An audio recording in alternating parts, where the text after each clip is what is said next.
Our Brittany Moncrief has been digging into the relevancy of the black vote in this election. It accounts for 14% of eligible votes. Tonight, she takes a look at the power in the pews.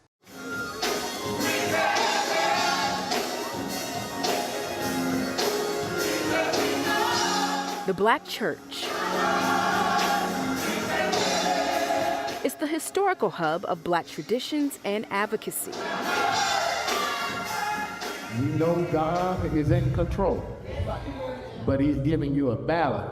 Salem Institutional Baptist Church has been that hub for 136 years. It's located in sunny South Dallas. One of the oldest churches in the area, and again, 136, that's a big milestone.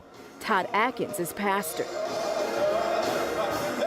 It is the role of black ministers, black clergy, black congregants to really show our community the relevance and the ability of the black church to not only mobilize people, but to also educate people. From Jim Crow to the civil rights and the Black Lives Matter movements, this church has been focused on getting more blacks civically involved. But it must be a consistent engagement to be a part of the transformation of your community. Malachi chapter 3.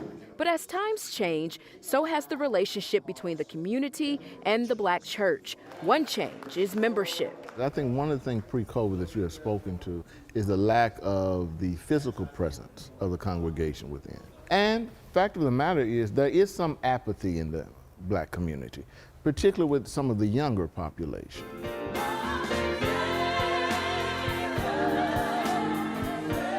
Apathy, meaning a lack of interest. Author, teacher, and former Duncanville City Council member Dorothy Burton. But as we grew into the mega church movement and what we're seeing now, the black church has changed significantly.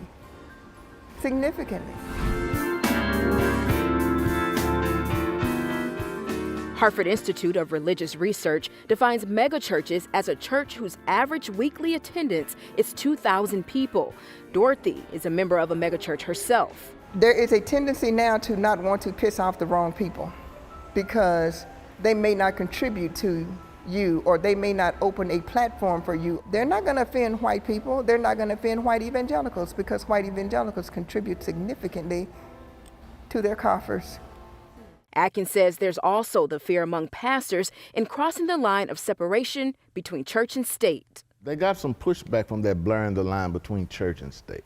I've come for worship. I don't want to hear about political. I don't want to hear from a candidate. And that's what has been done historically. Candidates have always come to the churches because that's where the voters are. A strategy Atkins says is now seen in predominantly white evangelical churches. They're using the same models that African American churches have used historically. Mobilization on Sunday morning, souls to the polls, coordinated efforts, bringing candidates in. They have been very effective in the evangelical movement to do that.